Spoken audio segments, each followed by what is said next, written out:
The ડિબેટમાં આપનું સ્વાગત છે. જો 31 માર્ચ 2026. હા, એક બહુ મોટી અને ઐતિહાસિક તારીખ. બિલકુલ. આ એ તારીખ છે જેને ભારત સરકાર દ્વારા દેશને નક્સલ મુક્ત જાહેર કરવા માટેની ડેડલાઇન તરીકે નક્કી કરવામાં આવી છે. એટલે જ્યારે આપણે કોઈ જૂના શરીરના ખૂણે ખૂણે ફેલાઈ ગયેલા રોગની સારવારની વાત કરીએ ને, ત્યારે આપણું ધ્યાન સીધું સર્જનની સ્કાલ્પેલ પર જાય છે. એટલે કે સર્જિકલ બ્લેડની ચોકસાઈ? હા, બરાબર. રોગગ્રસ્ત ભાગને સ્કેનમાં જોવો અને તેને અત્યંત સચોટતાથી કાપીને અલગ કરવો. આજે આપણો મુખ્ય પ્રશ્ન એ છે કે શું ભારતમાં નક્સલવાદનો આ અંત આધુનિક ટેકનોલોજી અને આક્રમક સૈન્ય કાર્યવાહીનું સીધું પરિણામ છે, કે પછી તેનો સાચો શ્રેય સમાવેશી વિકાસ અને પુનર્વસન નીતિઓને જાય છે? હું અહીં એ પક્ષ રજૂ કરું છું કે ટેકનોલોજી આધારિત આક્રમક સૈન્ય ઓપરેશન્સે જ આ નક્સલવાદી માળખાને જડમૂળથી તોડી પાડ્યો છે. અને મારો પક્ષ એ છે કે જુઓ, લશ્કરી બળ ચોક્કસપણે એક જરૂરી પગલું હતું, પણ સામાજિક આર્થિક વિકાસ, ઇન્ફ્રાસ્ટ્રક્ચર અને નવી શરણાગતિ નીતિઓ જ વાસ્તવિક ગેમ ચેન્જર છે. તમે સર્જનની બ્લેડની વાત કરી, પણ જો એ બીમારીના મૂળિયા આખા શરીરમાં ઊંડે સુધી ફેલાયેલા હોય ને, તો માત્ર ડાળીઓ કાપવાથી રોગ કાયમ માટે મળતો નથી. તમારે દર્દીની રોગ પ્રતિકારક શક્તિ વધારવી પડે. સાચી વાત. જો આપણે આ છેવાડાના વિસ્તારોમાં સામાજિક એકીકરણમાં સહેજ પણ ચૂક કરીશું તો આ ખતરો કોઈપણ સમયે ફરીથી ઊભો થઈ શકે છે. મારી દલીલ એ જ છે. ખેર, ચાલો આને જરા પ્રેક્ટિકલ રીતે જમીનની વાસ્તવિકતાથી સમજીએ. જો તમે નક્સલવાદના પતનની ટાઈમલાઈન જુઓ ને, તો 2025નું વર્ષ સૌથી નિર્ણાયક હતું. દાયકાઓથી સુરક્ષા દળો છત્તીસગઢના દાણકારણ્ય, અબુઝમાડ અને બસ્તરના ગાઢ જંગલોમાં પ્રવેશી શકતા ન હતા. હા, એ વિસ્તારો એકદમ અંધકારમાં હતા. બિલકુલ. એ નક્સલીઓ માટે સુરક્ષિત ગઢ હતા. એક એવો કિલ્લો જ્યાં સૂર્યનો પ્રકાશ પણ માંડ પહોંચતો. પરંતુ આપણે ત્યાં 800થી વધુ સ્પેશિયલ ફોરવર્ડિંગ ઓપરેશન્સ કેમ્પ સ્થાપ્યા. આ માત્ર રહેવા માટેના તંબુઓ ન હતા. આ કેમ્પ્સ દુશ્મનના હૃદયમાં ઘૂસીને તેમની સપ્લાય ચેઇન કાપવા માટે બનાવવામાં આવ્યા હતા. હા, એક બહુ મોટું લોજિસ્ટિકલ પગલું હતું. અને આધુનિક ટેકનોલોજીએ અહીં કેવી રીતે કામ કર્યું તે સમજવા જેવું છે. અગાઉ જંગલની લીલોતરી નીચે છુપાયેલા કેમ્પ્સ સેટેલાઇટમાં દેખાતા ન હતા. પણ આપણે ડ્રોન ટ્રેકિંગ અને આર્ટિફિશિયલ ઇન્ટેલિજન્સનો ઉપયોગ શરૂ કર્યો.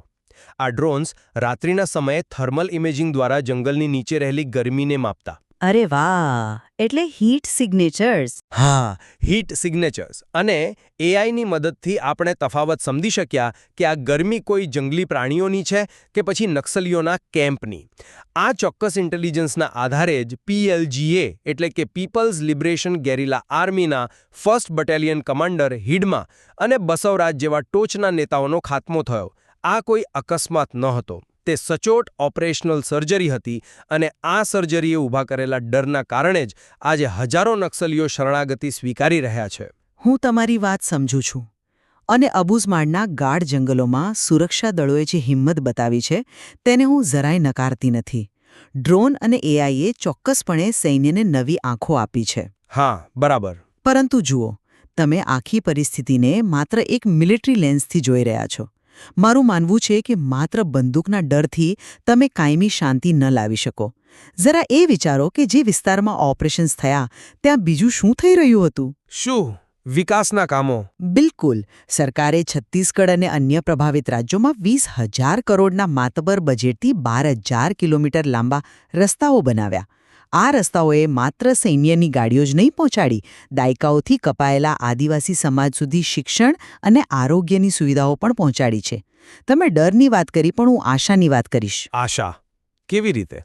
બસ્તર ઓલિમ્પિક જેવી અદ્ભુત પહેલ જુઓ. જે આદિવાસી યુવાનોને બાળપણથી જ બંદૂક પકડવાની ફરજ પાડવામાં આવતી હતી, તેઓ હવે રમતગમતના મેદાનમાં ભવિષ્ય શોધી રહ્યા છે. આ ઉપરાંત સરકારી નોકરીઓ, કૌશલ્ય વિકાસ અને શરણાગતિ સ્વીકારવા પર 50,000 રૂપિયાથી વધુની તાત્કાલિક રોકડ સહાય. આ નીતિઓએ નક્સલવાદીઓની નવી ભરતીની પાઇપલાઇન જ કાપી નાખી છે. એટલે જ્યારે કોઈ સંગઠનને સ્થાનિક યુવાનોનું સમર્થન મળવાનું બંધ થઈ જાય ત્યારે તે સંગઠન આપોઆપ તૂટી પડે છે, પછી ભલે તેની પાસે ગમે તેટલા હથિયારો કેમ ન હોય. તમારી વાત સાચી છે, પણ જુઓ, તમે આખી લડાઈને માત્ર એક સમાજ સેવાના પ્રોજેક્ટ તરીકે જોઈ રહ્યા છો. રમતના મેદાનના આકર્ષણથી કોઈ કટ્ટરવાદી પોતાનું હથિયાર નથી છોડતું. ચાલો, શરણાગતિના મૂળ કારણ પર સીધી વાત કરીએ. હા, ચાલો કરીએ. શરણાગતિ એ કોઈ અચાનક આવેલી સામાજિક જાગૃતિનો પરિણામ નથી. તે શુદ્ધ અસ્તિત્વ ટકાવી રાખવાની મજબૂરી છે. ઓપરેશન બ્લેક થંડર, જેને આપણે કરાગોટા ઓપરેશન તરીકે ઓળખીએ છીએ, તેનું ઉદાહરણ લઈએ. અરે હા, કરાગોટા. એ ખૂબ મોટું ઓપરેશન હતું. મોટું એટલે તેલંગાણા અને છત્તીસગઢની બોર્ડર પર 51 બાય 32 કિલોમીટરના વિશાળ પહાડી અને જંગલ વિસ્તારમાં ઓપરેશન સળંગ 21 દિવસ સુધી ચાલ્યું હતું. ત્યાં નક્સલીઓની શસ્ત્રો બનાવવાની ફેક્ટરીઓ હતી અને દેશી બોમ્બ બનાવવાના ટ્રેનિંગ સેન્ટર્સ હતા. બરાબર. 400 જેટલા કેડર 10 વર્ષથી ત્યાં ટ્રેનિંગ લઈ રહ્યા હતા. જ્યારે ગ્રેહાઉન્ડ્સ અને કોબ્રા જેવા આપણા સ્પેશિયલ કમાન્ડો ફોર્સે CRPF સાથે મળીને ત્યાં હુમલો કર્યો ને, ત્યારે તેમણે નક્સલીઓની કરોડરજ્જુ તોડી નાખી. જરા વિચારો, જ્યારે હિડમા જેવો કમાન્ડર ડ્રોન દ્વારા ટ્રેક થઈને માર્યો જાય છે, ત્યારે પાપારાવ અને તેની આખી બટાલિયન રાતોરાત શસ્ત્રો સાથે શરણાગતિ સ્વીકારી લે છે. શું તમને ખરેખર લાગે છે કે પાપારાવે બસ્તર ઓલિમ્પિક્સમાં ભાગ લેવા માટે શરણાગતિ સ્વીકારી હતી? ના ભાઈ, તે સ્પષ્ટ ડર હતો. તેમને ખબર પડી ગઈ હતી કે હવે જંગલમાં છુપાવવા માટે કોઈ જગ્યા બચી નથી અને જો તેઓ બહાર નહીં આવે તો તેમનો ખાત્મો નિશ્ચિત છે. જુઓ, કરાગોટા ઓપરેશનનું દબાણ ઘણું મોટું હતું, એ હું સ્વીકારું છું. ડર ચોક્કસપણે એક શરૂઆતી ધક્કો હતો. પરંતુ તમે એ ભૂલી રહ્યા છો કે ભૂતકાળમાં પણ મોટા ઓપરેશન્સ થતા હતા. પણ આટલા સચોટ નહીં. ભલે, પણ સુરક્ષા દળો પહેલાં પણ જંગલોમાં જતા હતા અને નક્સલીઓ પર દબાણ લાવતા હતા. પણ ત્યારે શું થતું? નક્સલીઓ માત્ર દેખાવ પૂરતી શરણાગતિ સ્વીકારતા. તેઓ સરકારની છાવણીમાં થોડો સમય આરામ કરતા, થોડા પૈસા લેતા અને પછી અંદર ખાને મજબૂત થઈને ફરી જંગલમાં જતા રહેતા. આ એક સાયકલ હતી. હા, એ વાત સાચી. ફેક સરેન્ડર્સ થતા હતા. બરાબર. તો આ વખતે આ સાયકલ કેમ તૂટી? કારણ કે આ વખતે સરકારે સ્પષ્ટ કર્યું છે કે માત્ર શરણાગતિ પૂરતી નથી અને તેમને એક મજબૂત આર્થિક વિકલ્પ આપવામાં આવ્યો છે. હું તમને સાફલ્ય AIGPSCનું ઉદાહરણ આપું. પેલું એજ્યુકેશન પ્લેટફોર્મ. હા, આ કોઈ સામાન્ય યોજના નથી. આ આદિવાસી યુવાનોને સિવિલ સર્વિસની તૈયારી કરાવતું આર્ટિફિશિયલ ઇન્ટેલિજન્સ આધારિત પ્લેટફોર્મ છે. આ પ્લેટફોર્મે આખો મનોવૈજ્ઞાનિક માહોલ બદલી નાખ્યો છે. જ્યારે એક આદિવાસી યુવાન, જે કદાચ પહેલાં નક્સલીઓનો સાથી હતો, તે જુએ છે કે તે ટેબ્લેટ પર ભણીને અધિકારી બની શકે છે, ત્યારે તેના મગજમાં પેલું જૂનું નેરેટિવ તૂટી જાય છે કે સરકાર તમારી દુશ્મન છે. શરણાગતિ કદાચ ડરથી શરૂ થઈ હશે, પરંતુ તેઓ જે મુખ્ય પ્રવાહમાં ટકી રહ્યા છે ને, તેનું કારણ આ વાસ્તવિક સશક્તિકરણ છે. આ સાફલ્ય AI વાળો મુદ્દો રસપ્રદ છે અને એની અસર હશે જ. હું એ નકારતો નથી. જો કે હું આખી પરિસ્થિતિને એક અલગ રીતે રજૂ કરીશ. તમે ઇન્ફ્રાસ્ટ્રક્ચર અને વિકાસની વાત કરો છો. તમે રસ્તાઓ અને મોબાઈલ ટાવર્સને સામાજિક સશક્તિકરણના સાધનો તરીકે જુઓ છો, જાણે કે તે નાગરિકોની સુવિધા માટે જ બન્યા હોય. તો બીજું શું છે? ટ્યુબ જોવા માટે નથી લગાવાયા. તે રાજ્યનું નર્વસ સિસ્ટમ છે. ઇન્ટેલિજન્સ માટે, રાઈટ? બિલકુલ. તે આપણી ઇન્ટેલિજન્સ એજન્સીઓ માટે માહિતી એકત્ર કરવાનું સૌથી મોટું હથિયાર છે. જ્યારે પણ કોઈ નક્સલી કમાન્ડર ફોન કે રેડિયો ઓન કરે છે, ત્યારે આ ટાવર્સ સિગ્નલને ટ્રાયંગ્યુલેટ કરીને તેમનું ચોક્કસ લોકેશન પકડી પાડે છે. અને રસ્તાઓની વાત કરીએ તો અબુઝમાળમાં જ્યાં પહેલા જવાનોનો પગ પણ નહોતો મૂકી શકતા, ત્યાં આજે આપણે રસ્તાઓ અને હેલિપેડ્સ બનાવ્યા છે. સાચી વાત. કરાગુટા ઓપરેશન દરમિયાન જ્યારે આપણા જવાનો ઘાયલ થયા, ત્યારે આ જ હેલિપેડ્સ અને રસ્તાઓનો ઉપયોગ કરીને તેમને તાત્કાલિક મેડિકલ ઇવેક્યુએશન આપી શકાયું. આ ઇન્ફ્રાસ્ટ્રક્ચર એ સશસ્ત્ર દળો માટે એક બહુ મોટું ફોર્સ મલ્ટીપ્લાયર છે. આપણી પાસે હવે માઇનપ્રૂફ વાહનો છે જે આ રસ્તાઓ પર ચાલી શકે છે. આ લશ્કરી શ્રેષ્ઠતાના કારણે જ આપણે આ યુદ્ધ જીતી શક્યા છીએ. હું એ વાતથી બિલકુલ સહમત છું કે લોજિસ્ટિક્સમાં સૈન્યને આ ઇન્ફ્રાસ્ટ્રક્ચરથી મોટો ફાયદો થયો છે. આ ટાવર્સ અને હેલિકોપ્ટર્સે ખરેખર આપણા જવાનોના જીવ બચાવ્યા છે. તમે તેને રાજ્યનું નર્વસ સિસ્ટમ કહો છો, એ તર્ક 100% સાચો છે. પરંતુ શું? પરંતુ આ જ નર્વસ સિસ્ટમની એક બીજી, કદાચ વધુ શક્તિશાળી અસર થઈ છે. તેણે છેવાડાના આદિવાસીઓને બાહ્ય દુનિયા સાથે જોડ્યા છે. વર્ષોથી નક્સલવાદ એક જ વિચારધારા પર ટકેલો હતો કે રાજ્ય અસ્તિત્વમાં જ નથી અને જો છે તો તે ફક્ત તમારી જમીન છીનવી લેવા માટે છે. અંધકાર તેમનું સૌથી મોટું હથિયાર હતું. હા, મને યાદ છે અગાઉનો સમય જ્યારે છત્તીસગઢમાં મહેન્દ્ર કર્મા અને અન્ય મંત્રીઓના કાફલા પર 350 જેટલા નક્સલવાદીઓએ જીવલેણ હુમલો કર્યો હતો. અરે હા, એ બહુ જ ભયાનક હુમલો હતો, ઝીરમ ઘાટીવાળો. બિલકુલ.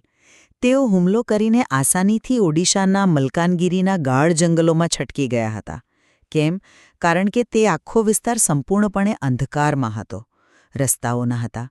આજે ઇન્ટરસ્ટેટ બોર્ડર પર પાકા રસ્તાઓ છે. આ રસ્તાઓ પરથી સૈન્ય તો જાય જ છે, પણ સાથે સાથે બેન્કિંગ સુવિધાઓ, એમ્બ્યુલન્સ અને શિક્ષકો પણ જાય છે. જ્યારે આવું થાય ને, ત્યારે નક્સલવાદીઓને મળતું સ્થાનિક લોકોનું સમર્થન બંધ થઈ જાય છે. અને ઇતિહાસ સાક્ષી છે કે જ્યારે કોઈ ગેરિલા સંગઠન પાસેથી નાગરિકોનું સમર્થન છીનવાઈ જાય, ત્યારે તે લાંબો સમય ટકી શકતું નથી. તમારી આ વાતમાં વજન છે કે કનેક્ટિવિટીએ નેરેટિવ બદલ્યો છે.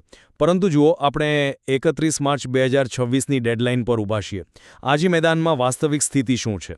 નક્સલીઓનું આખું હાઈકમાન્ડ વિખેરાઈ ગયું છે. એ વાત સાચી. આજે કોણ બચ્યું છે?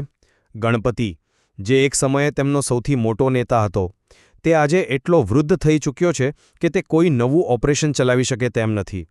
તે ક્યાંક છુપાયેલો છે. અને બીજો નેતા છે શુકુર, જે મલકાનગીરી છોડીને છેક દક્ષિણ તરફ ભાગી ગયો છે. આપણે નક્સલવાદીઓનું મગજ અને હાથ બંને કાપી નાખવામાં સફળ રહ્યા છીએ. તો શું આપણે ઔપચારિક રીતે આ યુદ્ધ જીતી ગયા છીએ તેમ માની ન શકીએ? શું આપણે એ સ્વીકારવામાં ખચકાટ ન રાખવો જોઈએ કે આપણી કડક, આક્રમક સુરક્ષા નીતિઓએ આ દેશને એક બહુ મોટા આંતરિક ખતરામાંથી મુક્ત કરી દીધો છે? આ દલીલ સપાટી પરથી ખૂબ જ મજબૂત લાગે છે, અને નેતૃત્વનો સફાયો એ ખરેખર એક મોટી ઉપલબ્ધિ છે. પરંતુ શું તમે એ વિચાર્યું છે કે આ વિજય કેટલો નાજુક હોઈ શકે છે? નાજુક? કઈ રીતે? જો આપણે એમ માની લઈએ કે યુદ્ધ પૂર્ણ થઈ ગયું છે અને હવે બધું સામાન્ય છે, તો એ આપણી દાયકાની સૌથી મોટી ભૂલ હશે. આને હું ફાઇનલ માઇલ અથવા છેલ્લા માઇલનો પડકાર કહું છું. ચાલો એક બહુ જ પ્રેક્ટિકલ આર્થિક વાસ્તવિકતાની વાત કરીએ. તમે ગર્વથી કહો છો કે 5000થી વધુ યુવાનોએ શરણાગતિ સ્વીકારી છે. આ સામાન્ય યુવાનો નથી. હા, એ તો હાર્ડકોર કેડર હતા. બિલકુલ. આ એવા લોકો છે જેઓ વર્ષોથી શસ્ત્ર ચલાવતા હતા, ગેરિલા યુદ્ધના નિષ્ણાત છે. જો સરકાર તેમને આપેલા રોજગારના વચનો પાળવામાં નિષ્ફળ જશે, જો તેમનું યોગ્ય કાઉન્સેલિંગ નહીં થાય, તો તેઓ ફરીથી જંગલ તરફ વળશે. આ રિલેપ્સનું એટલે કે બીમારી પાછી આવવાનું બહુ મોટું જોખમ છે. પણ જુઓ, સરકાર પાસે તેમને મુખ્ય પ્રવાહમાં રાખવા માટે પૂરતા કાર્યક્રમો અને બજેટ છે ને? અત્યારે છે, પણ મિકેનિઝમ કેવી રીતે કામ કરે છે તે સમજો. જ્યારે કેન્દ્ર સરકાર કોઈ જિલ્લાને સત્તાવાર રીતે નક્સલમુક્ત જાહેર કરે છે ને, ત્યારે કેન્દ્ર તરફથી મળતું વિશેષ સિક્યોરિટી રિલેટેડ એક્સપેન્ડિચર એટલે કે SRE ફંડ અટકી જાય છે. અરે હા, ફંડિંગ બંધ થઈ જાય છે. બરાબર. અને આ ફંડથી જ તો આટલા મોટા પાયે ગુપ્તચર માળખું અને સ્પેશિયલ ફોર્સ ચાલે છે. રાજ્યો પાસે એટલા સ્વતંત્ર આર્થિક સંસાધનો નથી હોતા. જો ફંડિંગ બંધ થશે, તો ત્યાં એક આર્થિક અને વહીવટી ખાલીપો એટલે કે વેક્યુમ ઊભો થશે. કોઈ નવો ગુનાહિત વર્ગ અથવા નવો ઉગ્રવાદી જૂથ આ ખાલીપો ભરી દેશે. જંગલો તો ત્યાં જ રહેવાના છે, અને અમીર અને ગરીબ વચ્ચેનો સામાજિક તફાવત હજુ પણ જમીન પર અકબંધ છે. એટલે જ્યાં સુધી આ સામાજિક અસમાનતા અને આર્થિક વેક્યુમનો કાયમી ઉકેલ નહીં આવે, ત્યાં સુધી આ સફળતાને પૂર્ણ ન માની શકાય. મને લાગે છે કે આપણે આ ચર્ચાના સૌથી નિર્ણાયક વળાંક પર પહોંચી ગયા છીએ, અને તમારા આર્થિક વેક્યુમવાળા મુદ્દાએ ખરેખર એક નવો જ પરિપ્રેક્ષ્ય ખોલ્યો છે. હા, કારણ કે તે જમીની હકીકત છે. બિલકુલ. બંને પક્ષોના તર્ક સ્પષ્ટ છે. મારા મતે નક્સલવાદ એ માત્ર એક સામાજિક સમસ્યા કે ગરીબીનો અવાજ નહોતો. તે ભારતની લોકશાહી સામે શસ્ત્ર ઉઠાવનાર એક હિંસક આતંકવાદી માળખું હતું. જ્યાં સુધી આપણે 800 સ્પેશિયલ કેમ્પ્સ ન બનાવ્યા અને ડ્રોન તથા AI જેવી અદ્યતન ટેકનોલોજીનો ઉપયોગ કરીને તેમના નેતૃત્વનો સફાયો ન કર્યો, ત્યાં સુધી કોઈ પણ વિકાસ નીતિ જમીન પર ઉતરી જ ન શકી. આ આધુનિક મિલિટરી ઓપરેશન્સ જ આ ઐતિહાસિક સફળતાની કરોડરજ્જુ છે. અને તમારી વાત સાથે સંમત થતાં હું એ જ કહીશ કે સૈન્ય કાર્યવાહીએ ચોક્કસપણે રસ્તો સાફ કરવાનું કામ કર્યું છે, પરંતુ તે સાફ થયેલા રસ્તા પર ચાલીને લોકોના દિલ સુધી પહોંચવાનું કામ માત્ર ને માત્ર સમાવેશી વિકાસે કર્યું છે. જો આપણે આ છેવાડાના માનવી સુધી સતત વિકાસ નહીં પહોંચાડીએ, ફંડિંગ ચાલુ નહીં રાખીએ અને શરણાગત થયેલા યુવાનોનું સંપૂર્ણ આર્થિક પુનર્વસન નહીં કરીએ, તો આપણે આ 2026ની સફળતાને હળવાશથી લઈ શકીએ નહીં. સામાજિક અસમાનતા અને આંતરિક સુરક્ષા ખરેખર એક જ સિક્કાની બે બાજુઓ છે. બિલકુલ સાચી વાત. સર્જનની સ્કેલ્પેલે ભલે રોગગ્રસ્ત ભાગ કાપીને ફેંકી દીધો હોય, પણ હવે દર્દીને સતત પોષણ આપવાની જવાબદારી આખા દેશની છે. આપણે બંને એ બાબતે સહેમત છીએ કે ભારત આજે એક એવા નિર્ણાયક તબક્કે ઊભું છે જ્યાં 31 માર્ચ 2026ની ડેડલાઇન માત્ર એક તારીખ નથી, પણ એક બહુ મોટી જવાબદારીની શરૂઆત છે. ચોક્કસ, હજુ ઘણું કામ બાકી છે. સાચી વાત. રાષ્ટ્રીય સુરક્ષા અને સામાજિક સમાનતા વચ્ચેના આ જટિલ સંબંધોમાં હજુ ઘણા સ્તરો છે જેને આપણે ભવિષ્યમાં સમજવા પડશે. ધ ડિબેટ સાંભળવા બદલ આપનો આભાર. આપણે ફરી મળીશું.